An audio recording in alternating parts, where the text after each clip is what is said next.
Assalamualaikum warahmatullahi wabarakatuh. Selamat pagi anak-anakku. Bagaimana kabarnya pagi ini? Alhamdulillah sehat luar biasa.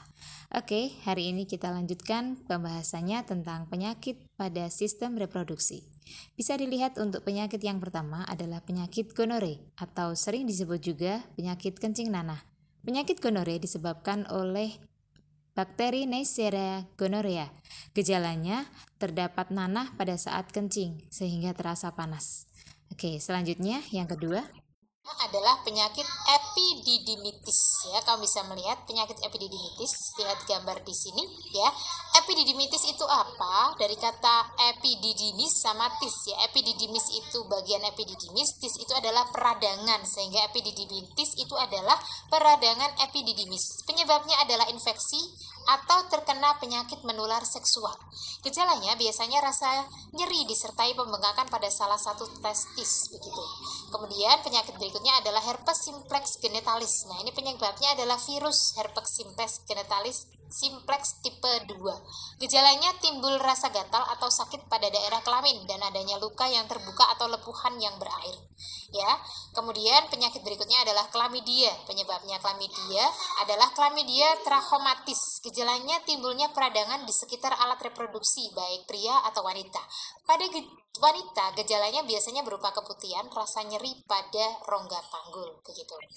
Selanjutnya adalah penyakit sifilis. Sifilis itu adalah penyakit raja singa. Penyebabnya adalah bakteri Treponema pallidum, ya, pallidum. Gejalanya terjadi luka pada alat kelamin, rektum, lidah, dan bibir. Ya, dia disebut raja singa. Nah, kamu lihat gambarannya di sini ya. Kenapa disebut raja singa? Karena ada bintil-bintil gitu ya, ada ruam-ruam pada tubuhnya ya. Dia bisa terjadi luka pada alat kelamin, rektum, lidah, dan bibir, pembengkakan getah bening pada bagian paha, bercak-bercak di seluruh tubuh ya, tulang dan sendi terasa nyeri ruam pada tubuh, khususnya tangan dan telapak kaki gitu ya. Kemudian keputihan ya. Keputihan itu penyebabnya infeksi jamur Candida albicans, bakteri, virus, dan juga parasit ya. Gejalanya biasanya terdapat cairan warna putih kekuningan seperti ini ya, atau putih keabu-abuan pada bagian vagina yang bersifat encer atau kental. Nah, kata kuncinya kalau itu adalah penyakit, itu baunya tidak sedang ya. Tapi kalau baunya biasa aja berarti tidak apa-apa. Itu berarti pada saat fase proliferasi tadi ya, kita udah lihat ya. Karena saat fase proliferasi serviks itu bisa memproduksi lendir ya pada saat itu. Nah, kemudian penyakit selanjutnya adalah AIDS ya. Kita sangat tahu sekali AIDS itu apa ya. Kita harus sangat berhati-hati dengan penyakit tersebut ya. Yang diserang ini adalah imun kita, yaitu kekebalan tubuh ya. Penyebabnya adalah virus HIV. Tentunya anak-anak sudah tahu sekali gejalanya seperti apa, penyebaran kontaknya bagaimana ya. Dia penyebarannya adalah kontak cairan tubuh dengan penderita AIDS ya. Biasanya orang yang terinfeksi virus HIV itu akan menderita AIDS setelah 6 bulan atau lebih ya, tergantung daya tahan tubuh masing-masing ya. Kemudian berikutnya adalah penyakit endometriosis ya, dari kata endometrium dan sis ya. Sis itu berarti peradangan apa pada endometrium. Di sini terjadi kondisi ketika jaringan yang membentuk lapisan dalam dinding rahim itu tumbuh di luar rahim. Jadi ini seharusnya dia ada di dalam dinding rahim, tapi ternyata dia tumbuhnya di luar rahim ini. Ya, kamu melihat ini adalah namanya endometriosis. Jadi ada lapisan dinding rahim tapi tumbuhnya di luar rahim begitu ya. Gejalanya bagaimana? Gejalanya nyeri hebat pada sakit, nyeri sakit pada perut ya, bagian bawah khususnya di sekitar panggul. Ini kalau rasanya nyeri makanya harus hati-hati ya. Kita harus segera periksa ke dokter kiranya ada penyakit apa di situ ya. Oke. Nah, anak-anakku, penyakit-penyakit ini cukup berbahaya ya, sehingga kita harus sangat berhati-hati terhadap penyakit-penyakit tersebut. Jangan sampai kita bisa menderita penyakit tersebut ya. Kamu harus hati-hati. Ini yang perempuan, laki-laki, semuanya sudah puber ya. Jadi kamu harus hati-hati. Kalau sudah puber, sudah menstruasi, sudah mimpi basah, berarti yang perempuan itu bisa hamil dan yang laki-laki bisa bertanggung jawab kalau menghamili seorang wanita. Jadi harus hati-hati ya. Dijaga itu yang laki-laki keperjakaannya dan yang perempuan itu keperawanannya. harus dijaga ya. Jangan sampai keperawananmu hilang ya, selaput darahmu sudah robek sebelum kamu menikah. Hati-hati ya, kamu sebagai seorang perempuan. Maka kalau bisa ya enggak usah pacaran lah ya, karena kalau pacaran itu biasanya mesti ada setan di sebelahnya. Laki-laki perempuan maka sebelahnya itu ada setan ya, jadi harus hati-hati ya.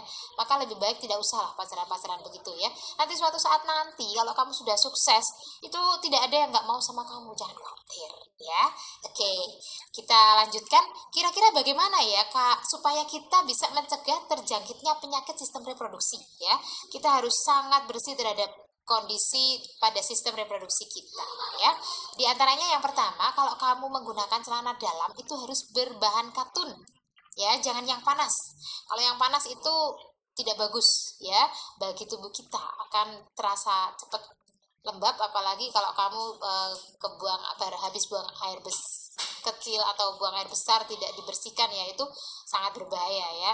Harus selalu dibersihkan biar nggak lembab, karena kalau lembab itu penyakitnya nanti bisa ke situ ya. Kemudian biasakan membilas dengan bersih organ reproduksi setelah buang air kecil ya. Yang untuk laki-laki itu usapnya ke atas ya, kalau yang perempuan itu ke belakang ya. Ini khusus yang perempuan itu hati-hati, jadi kalau membersihkan itu ke arah ke belakang ya, jangan ke depan ya, karena kalau ke depan nanti bisa kena ke vagina, kan berbahaya ya. Jadi harus ke belakang kalau membasuhnya ya.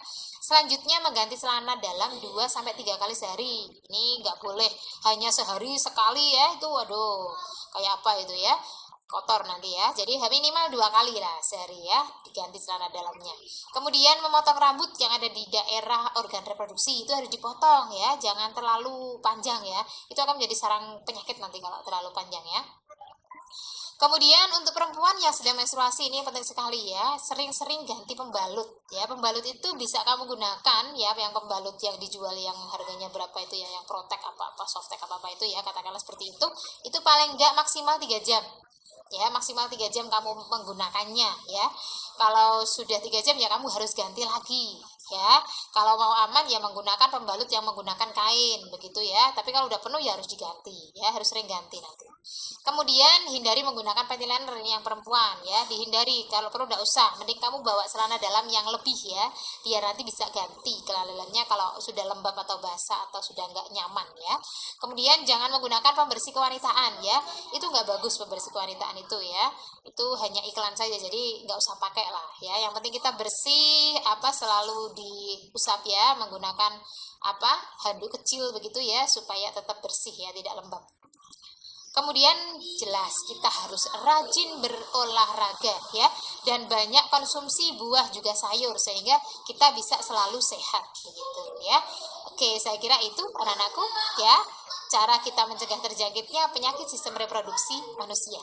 Oke, tugas yang terakhir anakku, ini adalah tugas proyek kita untuk bab 1 ini, yaitu membuat produk berupa artikel ya atau poster ya. Silakan kamu milih salah satu ya, tentang kelainan atau penyakit sistem reproduksi pada manusia dan bagaimana upaya pencegahannya ya. Tugas ini dikerjakan selama 2 minggu ya. Semangat meraih nilai yang terbaik dengan cara yang baik tentunya ya. Bu Irma hanya minta semuanya jujur. Silakan belajar untuk persiapan penilaian harian esok ya, minggu depan. Persiapkan dengan baik. Kalau nggak paham silakan bertanya. Semoga sukses, nilainya bagus. Itu saja dari saya. Terima kasih. Assalamualaikum warahmatullahi wabarakatuh.